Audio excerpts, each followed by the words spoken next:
Good morning, everyone. Thank you for joining us. We're going to give everybody a couple of minutes to settle in, and we'll get started shortly.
Looks like we still have a couple of people joining here. We'll get started in just 1 minute.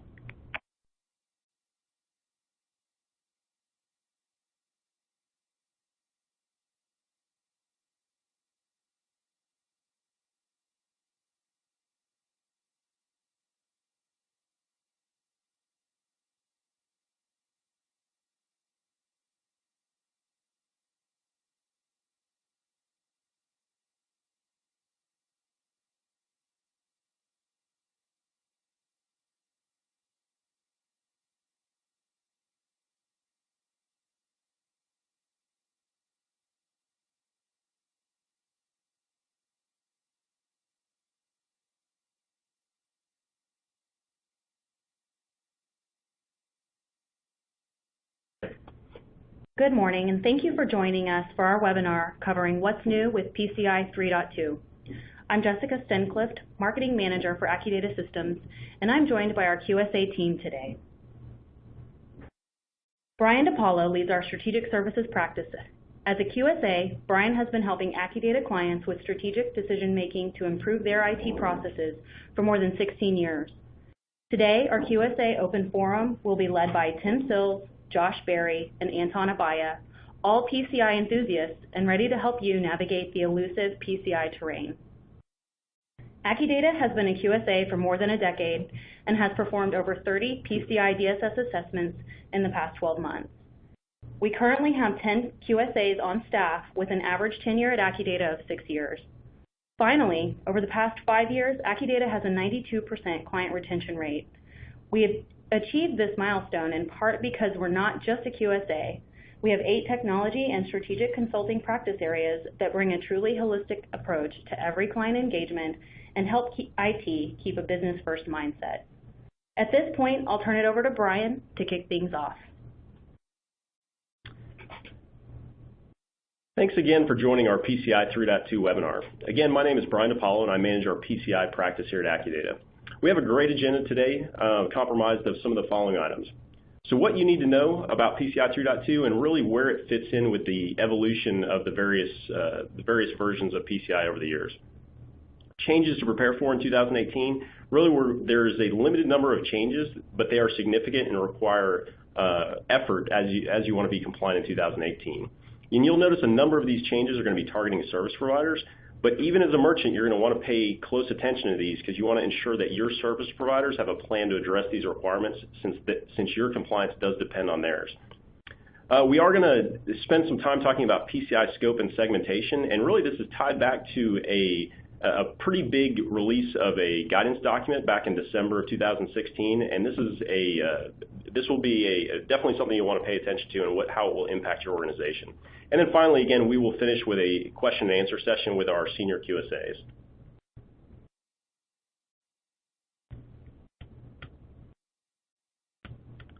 So what you need to know now. So the key point here is we've got PCI has evolved from a 2-year cycle to a 3-year cycle to give merchants more time. However, with the release of 3.1 and now 3.2, PCI is considered to be a mature standard, and is basically they're going to release future releases are going to be based on threats moving forward. And using this approach, PCI is going to ensure that it's going to evolve based on what is going to impact organizations, and ultimately what they're doing is future dating some of these controls to allow you more time to comply. So if you look at these changes, really the change types are going to be the same as you've seen in the past. You're going to have clarification and additional guidance, and really this is dealing with wording and examples that give you more clarity of what the control is. It's not really changing anything. What we are going to focus on today is the evolving requirements, and these are basically the new changes that you're going to see in the standard.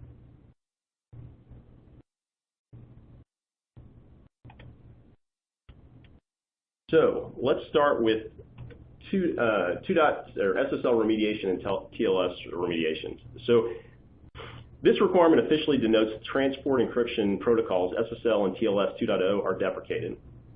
If you're wondering, think back to Heartbleed and some of the SSL vulnerabilities that followed. This is why ultimately PCI is considering SSL and TLS 1.0 no longer secure and requiring a TLS version 1.1 or higher.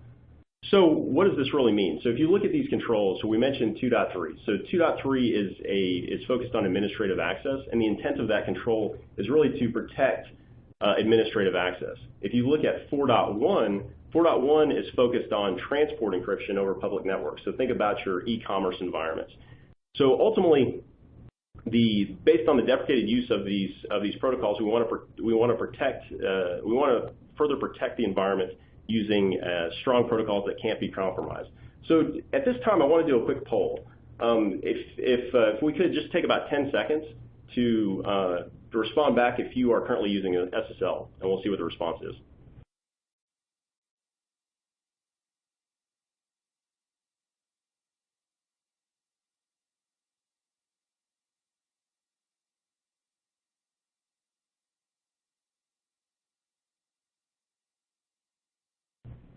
So it looks like most of us are still using SSL, and that's not a surprise.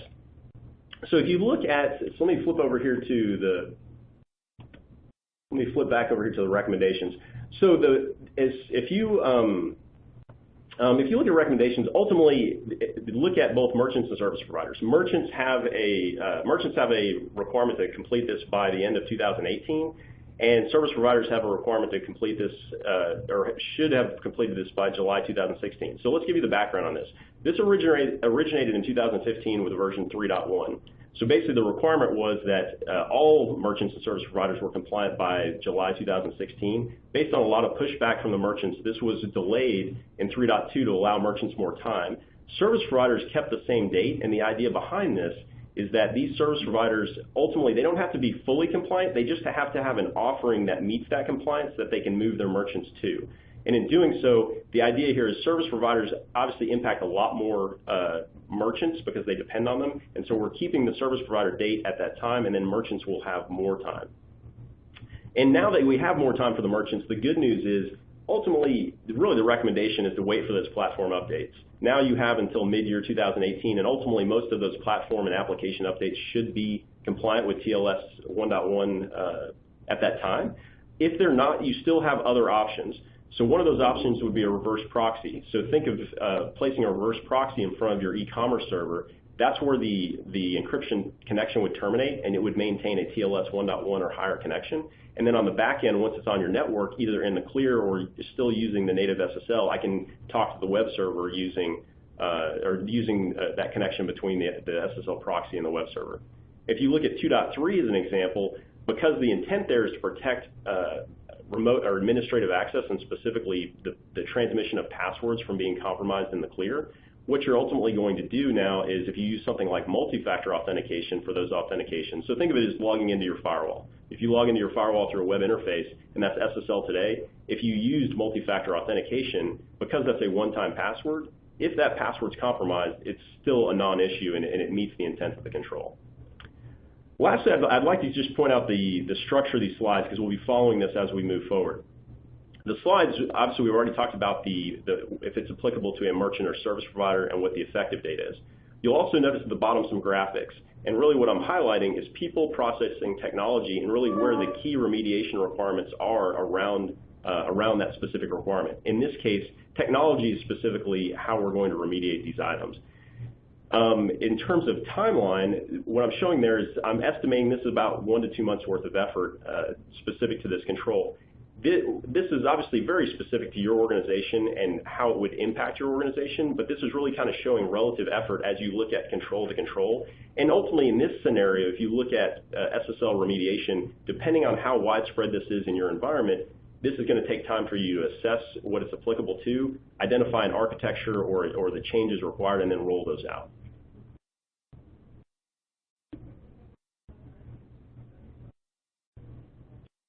So we'll start reviewing, we'll move on now to Control 3.5.1, which is requiring service providers to maintain cryptographic documentation.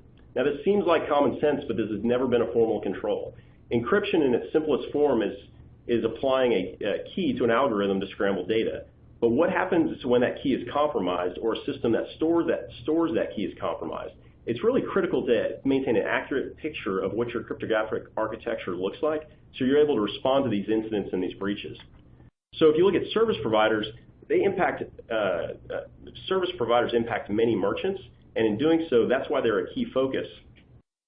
So think of the scenario as you scale with capacity as a service provider. Service providers are in business to add more customers and to respond to, they may be responding to large customers and adding capacity. If that capacity is adding something that would impact the cryptographic environment in order to service those customers, that ultimately becomes in scope. So you want to make sure you have a good picture of what the environment looks like, so then you're able to respond to it and be able to respond to issues that may occur.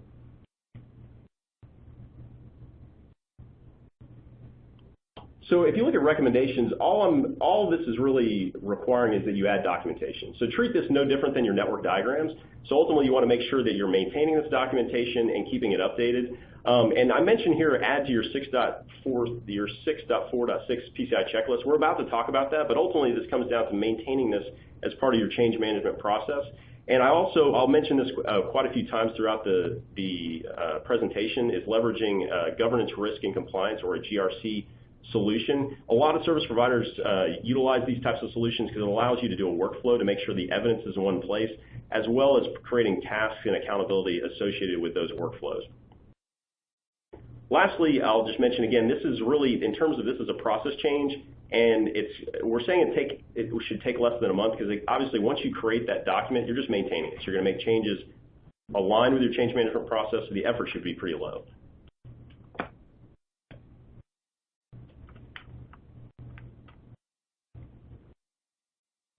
So next we'll talk about 6.4.6, which I mentioned before. So this is ultimately asking for PCI to be applied upon significant changes for both merchants and service providers starting next year. So why is this important? PCI has already used this language in 11.3 where penetration testing should be performed after significant changes. But this is different in that it applies to all PCI controls. So why is this so significant? So really if you look at this historically, PCI is a lot of times treated like a final exam. We see this as a QSA quite a bit. We'll come in and the organization is scrambling to get PCI compliant for their attestation this year. But PCI is really supposed to be an ongoing compliance standard that you're maintaining. And so these are some of the changes that the PCI Council and the card brands are making because of maintaining that compliance throughout the year. So if you think about all of the major breaches that have occurred over the past few years, In all cases, the forensics investigation has revealed non-compliant controls. So even though they were compliant at one point in the year, they did not maintain that compliance throughout the year. So really, how do you, so what's the recommendation as part of this? Ultimately, this is part of your change management process. This is where I've mentioned that PCI checklist on the last slide, is that you are going to want to have a checklist to understand when I'm making a change, does this impact the PCI scope, and does this impact any applicable controls, and making sure you're implementing that as part of the change. And that's a key point, is you need to implement this as part of the change. It's not where all these changes occur and at the end of the year you're scrambling to retrofit the environment to be compliant. The idea is as you make the changes, you are making them PCI compliant. And again, this is a process change, and ultimately because it's just adding on to your change management process, it should be a very minimal change requiring less than a month's worth of effort.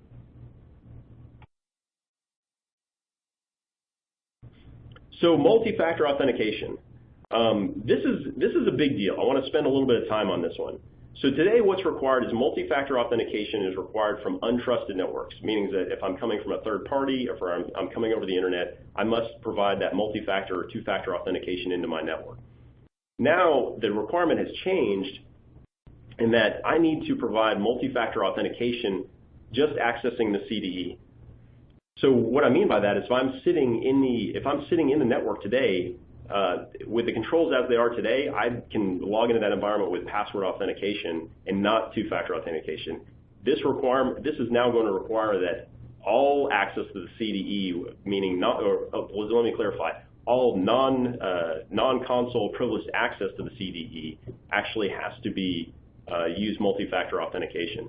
So really, in terms of how you're going to do this, well, actually, let me back up. Really, again, why is the PCI Council doing this? So we just talked about applying this to significant changes. Well, multi-factor authentication allows me to, again, it's something I have, something I know, or something I am, a combination of those two. If you look at all of the significant breaches that have occurred over the last few years, the same thing applies in that you've got,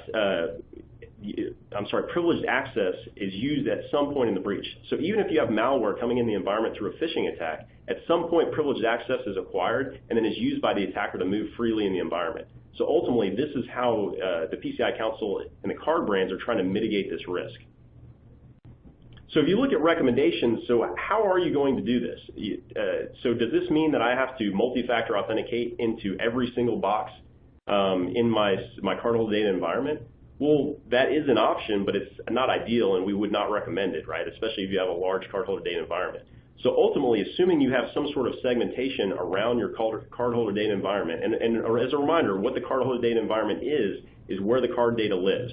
Those systems that are outside the cardholder data environment, let's say like a log server, those would not be in scope, but the things in the cardholder data are the ones that touch the cardholder data, or it resides or is stored on those systems. Those are part of the CDE. So ultimately, those are the things that are in scope, and what you're going to want to do is actually use something like a jump box so you can provide authentication at a network layer. So now when I authenticate to the jump box, I authenticate with multi-factor authentication, and then I can move into that environment and I can use traditional password authentication as part of that. Now, one of the things I want to mention is privileged identity management. We're going to talk about this more in a minute, because this is something that is something you definitely want to consider based on reducing your risk in your environment and really the significance of adding this change. I'm going to move on to that on the next slide, but just to point out, this is a process and technology change, and this is a big deal. Depending on how complex your environment is and how you do authentication to the CDE today, or how your environment's architected, this could easily take 4 months of time.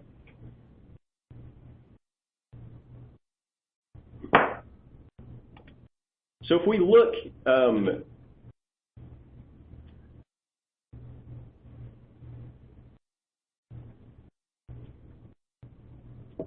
all right. So if we look at this slide, so what I'm showing you here is an actual diagram from the PCI Council.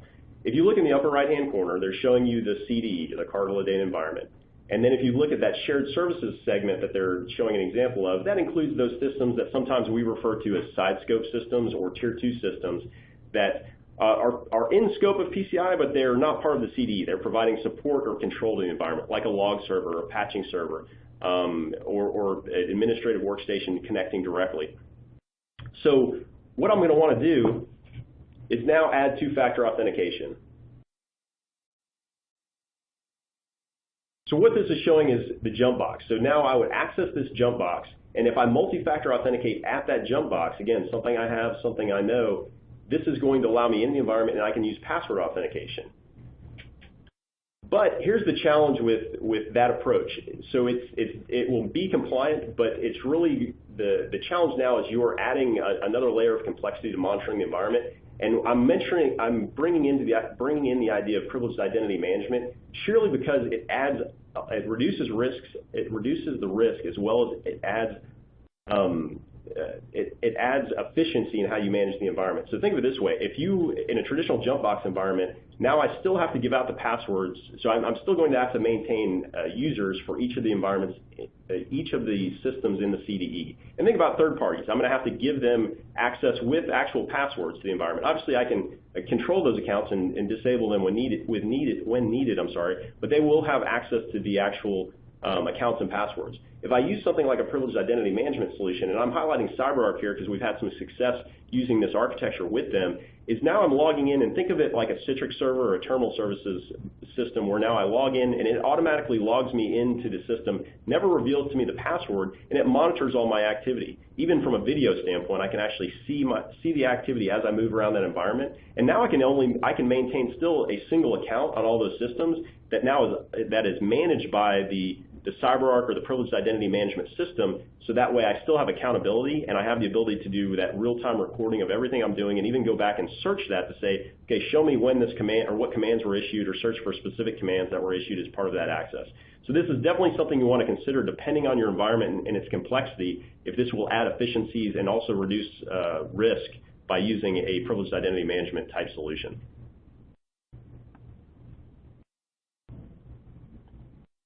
So now let's talk about 10.8. So 10.8 is another service provider requirement which is focused on maintaining controls throughout the year. So in this control, PCI requires you to have the ability to detect control failures. So let's think about this one. So this is it's highlighting some critical security controls, but let's think about a specific example. So if I have a firewall that's in scope of my environment, and the logs associated with that system stop sending to my security information event management system or my central logging repository, how would I know that occurs? How do I detect that if one of these controls fails? So ultimately, this is the idea behind this control. Is before we talked about a number of things already where we're saying that I need to, whenever there's a major change in the environment, I'm going to add PCI to it. Well, this is starting to again is following that same those same recommendations of focusing on maintaining compliance. And so now we're saying, okay, yes, I have all these controls in place, but how do I know when they fail? So this is where I need to, again, we're looking at breach activity historically, and it's when these controls fail or when they're not being maintained is ultimately where these breaches are occurring in PCI compliant environments.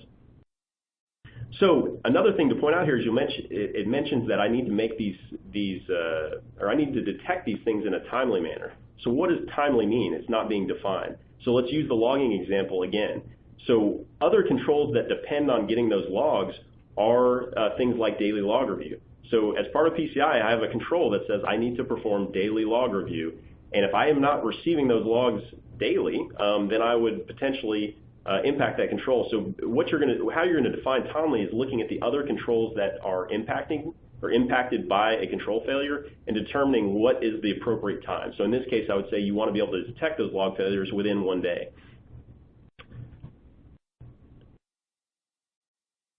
So what is our recommendations? So I would say the best approach here is to assess your environment for control, or assess the controls you have in place and understand how you can detect control failures. So in your environment, you probably have ways to detect control failures today. So it'll be looking at those as well as what your definition of timely is based on those controls to determine if you're meeting that. Where you are not meeting that, those are the gaps that you're going to want to implement changes to address that. And I don't want you to jump to conclusions of I have to implement new technology to solve this problem, because ultimately how you can solve this problem is often adjusting processes or even using the native operational monitoring as well as reporting that you have today. So think of let's go back to the log scenario. If I know my in-scope environment has 10 systems that are in scope, and I should receive logs from all of them, I should be able to generate a report that shows me I've had log activity from all 10 of those systems over the previous day. If I come in one morning and I see that only 9 have reported, at that point it's an exception, and I can escalate that to investigate why that's an issue. So ultimately, again, this is a process and technology solution, and again, I would look at this as about a 2-month time frame to resolve or remediate based on doing that assessment and really understanding what you're doing today, and then determining the remediation steps to take to solve that problem.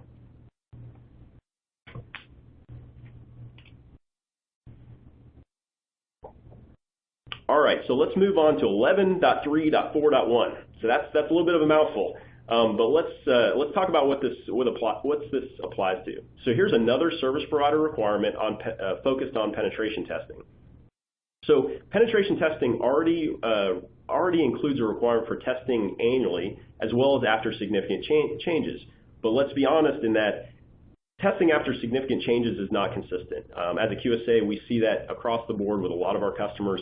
And this is a control that's focused on controlling scope. So we have requirements to maintain scope, and this is PCI as part of the penetration test requires you to test that scope. So basically testing connectivity through any types of segmentation that you put in place to verify that scope is being maintained. So this is just for service providers, so it's specifically adding another requirement that I'm going to test.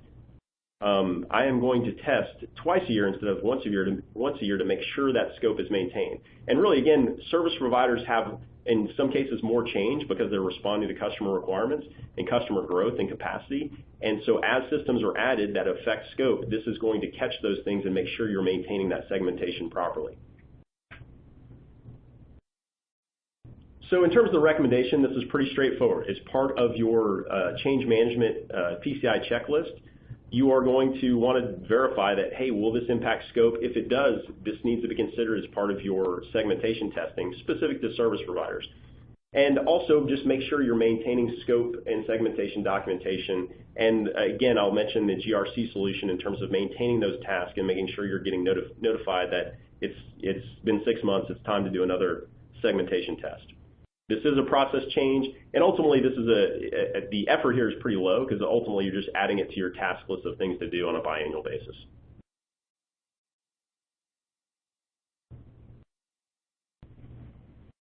So let's discuss 12.4.1 and executive responsibility and accountability, which is applicable to service providers starting next year.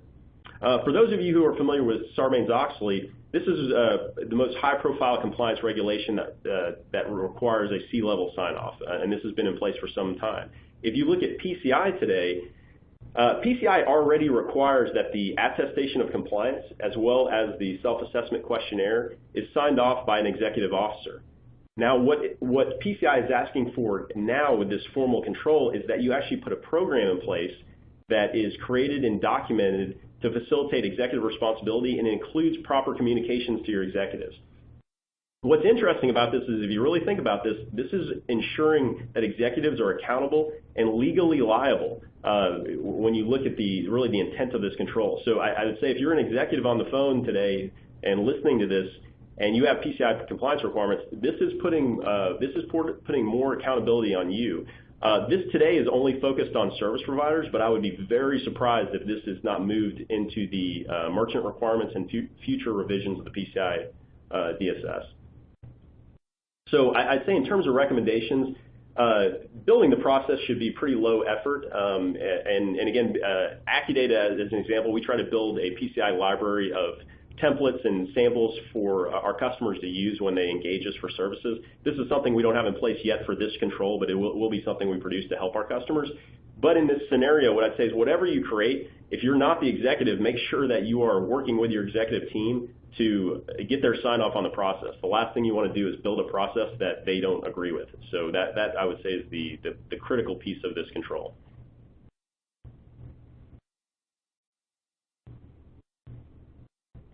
So 12.11. So this is the last of the controls we're going to review today before we get into a couple of scope items. So 12.11 is ultimately asking for you to do quarterly reviews of processes or operational processes in the environment. So let's think about what the intent is here. Let's think about the target breach. So the target had a breach, and the logs associated with the breach did show evidence of the breach, but it was not identified by the personnel. This is reflecting back to that while they were actually, the control was working, but they actually weren't processing, the review was not identifying, or that daily log review was not identifying the issues. So what this control is requiring now is that I have a process in place to make sure that I'm maintaining these processes ongoing, daily log reviews, firewall rule set reviews, change management processes. And really, if you think about it, PCI was developed by auditors. And auditors love evidence. So ultimately what they're asking for here is you to maintain evidence as part of the process. And one of the things I would say in terms of recommendations to keep the effort low on this is as you're doing these things, if you are maintaining evidence, the end result will be you come in quarterly and just review that evidence is in place and you will be compliant. So the effort then would be low.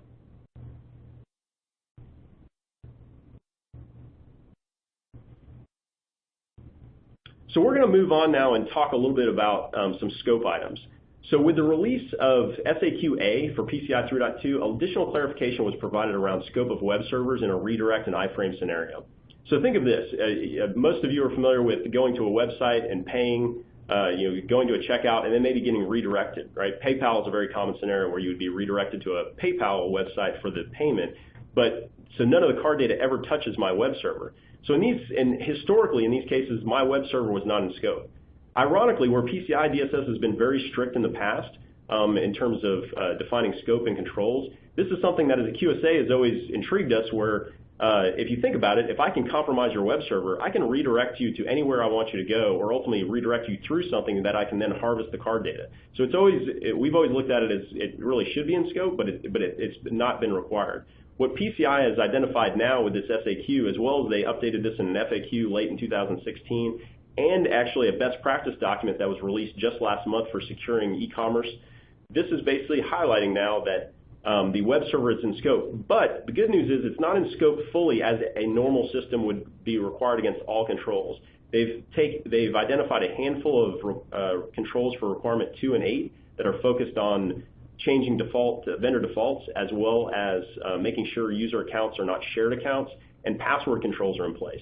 So that's the focus. So in all reality, you probably are meeting most of these controls, if not all of them, just with best practices that you're maintaining today. So this is a technology change, but it should be a pretty low effort change. So this is the final thing we're going to talk about scope before we start to wrap up and go into our Q&A session. If you haven't been paying attention, this is definitely a big one to focus on. This is all about scope being clarified, which was released in December of 2016 in a scope and segmentation clarification document.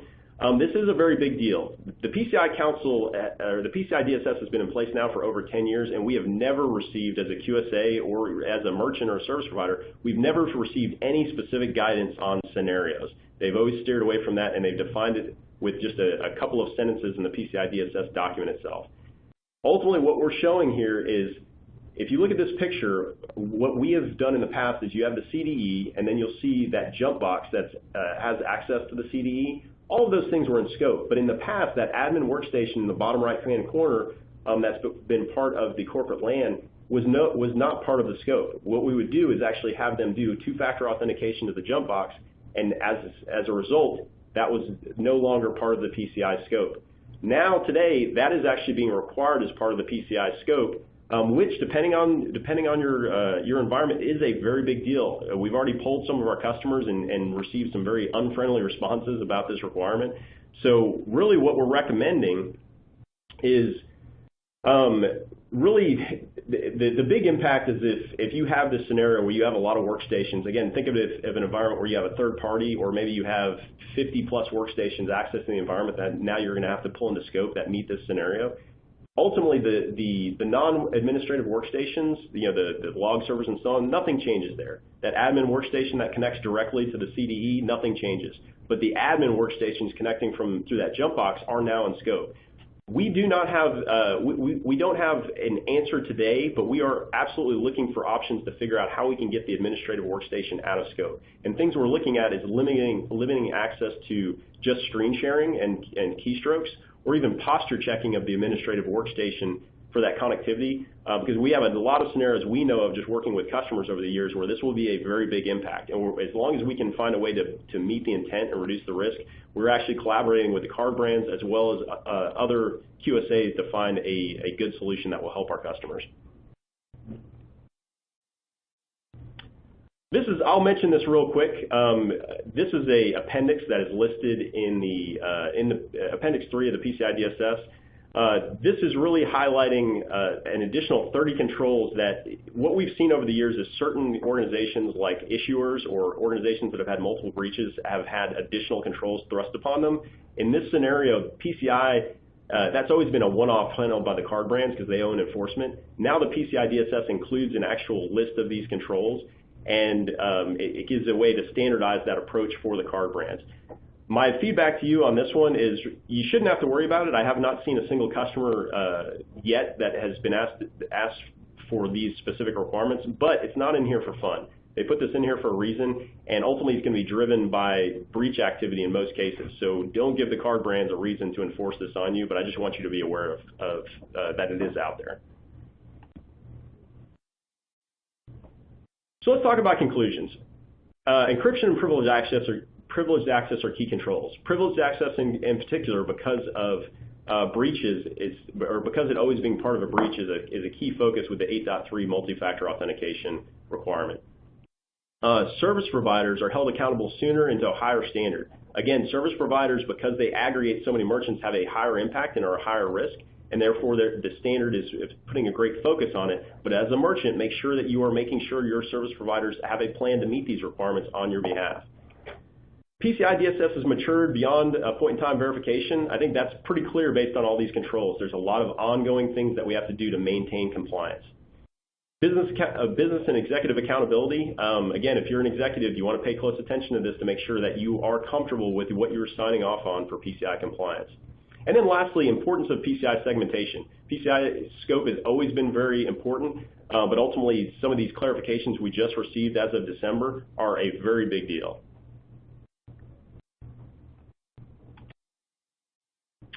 So this is an infographic that will be accessible on our post landing page. It gives a nice summary of ultimately what the controls are, when the deadlines are, who they impact, merchants or service providers, and what the associated effort is. I think the key point that I want to make here is if you look at these, that while there's not that many controls, there is a lot of effort across all of these controls, and you want to start planning now because it could impact budget, it could impact effort, and ultimately it will impact your compliance if you don't start working on some of these items now. So before we begin our QA session, I just want to highlight some next steps. Accudata has a strong history of 35 years partnering with our clients, and specific to PCI, recognize that you're not in business to be PCI compliant, and nobody is, but you need business solutions, or you need solutions for the business. So as a recent example, we had a customer that had that funded credit cards as a final paycheck. While the customer had access to numerous credit cards for this purpose, none of these cards are actually funded until the employee's termination is processed, so it's very low risk. But if we brought them into scope, it was going to be extremely costly. In this scenario, our QSA team worked directly with the bank to identify approximately 5 controls that would address the risk the bank was worried about. And ultimately, they accepted that, and we were able to meet compliance, and this allowed the organization to save quite a bit of money in trying to be compliant and do it in a much shorter period of time. So again, PCI is not black and white, and if you're interested in finding out more after our Q&A session, please reach out, and we can set up a session with one of our QSAs or discuss some of these services that may be applicable to your organization. So with that, we're going to start our Q&A session with some of our senior QSAs. Again, we mentioned Anton Abaya, Josh Berry, and Tim Sills. Each of these QSAs have been with Accudata at least 7 years and can provide a lot of insight. So I'm going to start with a question for Tim Sills. As a credit union, why is PCI DSS not a mandatory requirement? Yeah, thanks, Brian. Actually, we ran into this with another customer a couple of years back. It was a small bank in Nevada. And at the time, what we did was we had proxied this communication between the bank and Visa to follow up on it. And at the time, what we were told by them was that compliance and maintaining a secure environment was covered under the operating regulations. So we were told that at that time, several years ago, there were over 15,000 visa members, and less than 30 were required to validate compliance. And that was primarily driven by them having had a breach. So the short answer is, for the person that asked that particular question, is it should be within the operating regulations or even supporting documentation that covers PCI compliance. Thanks, Tim. I just want to highlight, we have a number of questions that have come in, but if you have more questions, continue to submit them, and we'll go through these questions with you. Next question I'd like to ask is of Josh. What is the first step in creating a cardholder data environment?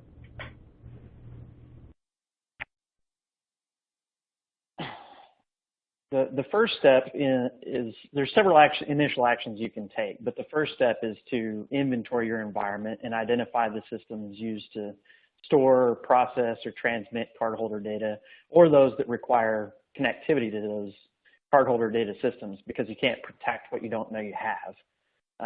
While not a requirement, it's also advised to then, once you have that inventory, to start working to segment those CDE systems from other systems within the environment through restrictive network access controls. And ideally, segment the systems that can connect to or affect the security of the CDE as well. And then Accudata advises engaging a QSA company to validate that segmentation and PCI DSS-Scope, as well as to obtain further guidance on reducing scope where possible.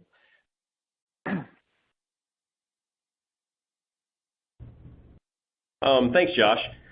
I'm going to go on to a question for Anton.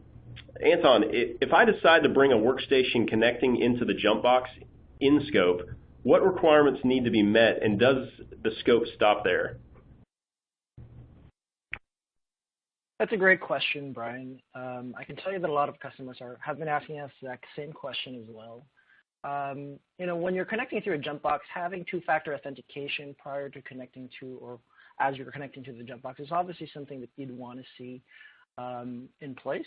But the PCI Council, especially in the recent update to PCI scoping that came out in December, has brought that workstation back into scope. And really, the way to see this is that all applicable PCI requirements would now apply to these workstations, to these admin workstations, as they would any other side scope or connected to or tier 2 system that does not store, process, or transmit cardholder data, but is nonetheless included in the scope of PCI. So example of applicable requirements on these admin workstations are hardening, host-based firewalls, anti-malware tools, logging, user access restrictions, vulnerability scans, etc. But you wouldn't apply requirements such as encryption of cardholder data, because there shouldn't be any cardholder data flowing through these or being stored on these admin workstations. But we should also mention that these admin workstations, by their nature, these are admin workstations, so by their nature and inherent risk, they should be well protected, perhaps even tighter than what PCI requires, as you may conclude in your annual risk assessment. Because of that, actually, we've seen some environments put application whitelisting and advanced endpoint security tools and technologies on these types of workstations. To answer the second part of the question, the scope could or should stop at these admin workstations if implemented correctly. Thank you, Anton. I'm going to go to another question. Actually, I'll take this one to Tim Sills. What controls are mandatory to implement when one active directory is used for both the CDE and the corporate network in order to demonstrate effective segmentation? So really, I guess the question is around what controls are mandatory if I have one active directory that's being used for everything, cardholder data environment and the CDE, how does that impact my compliance and segmentation? If I understand the question right, it sounds like that you've got this one directory server, right, that's probably feeding the rest of the company, so providing authentication services, right, for the rest of the environment, and then as well as within the CDE. Correct.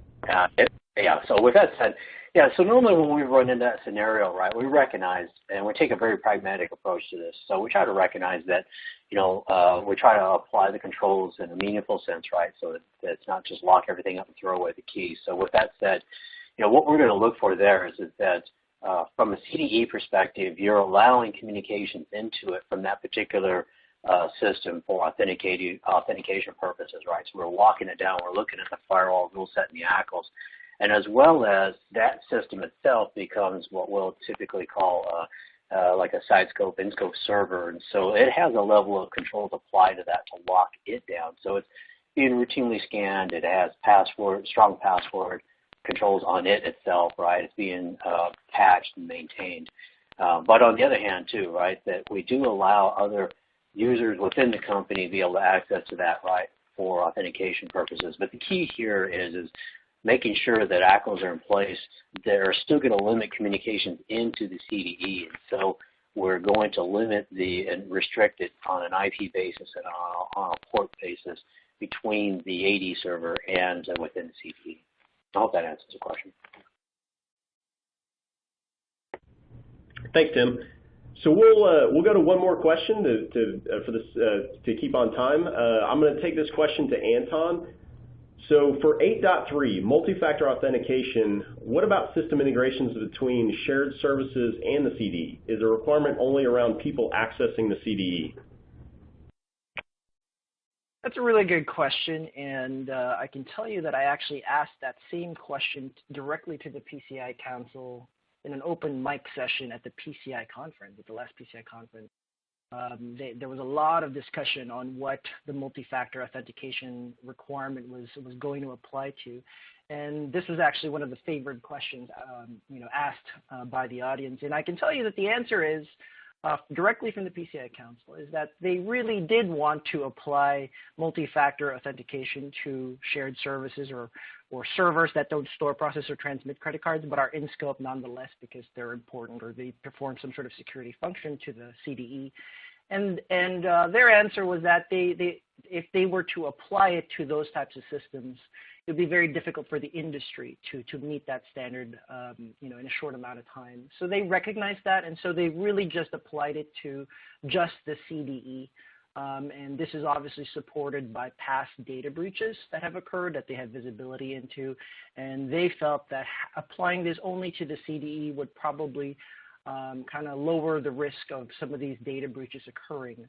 Having said that, they did recommend that two-factor or multi-factor authentication be used and implemented for any very kind of sensitive servers that are outside of the CDE, say maybe Active Directory or an authentication server or a configuration management server.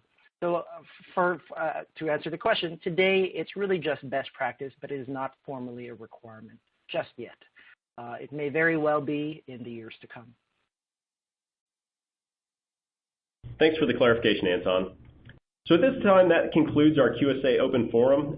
Thank you for joining us today. As I mentioned, our team is ready to help and get started with your 3.2 compliance needs, and our initial conversation with our QSA is complimentary. Immediately following the webinar, you will receive an email that includes a link to today's presentation, infographic, and supplemental articles and white papers to help you on this journey. This will also include my email address, so feel free to send questions and I will make sure they get answered. Thanks again and have a great afternoon.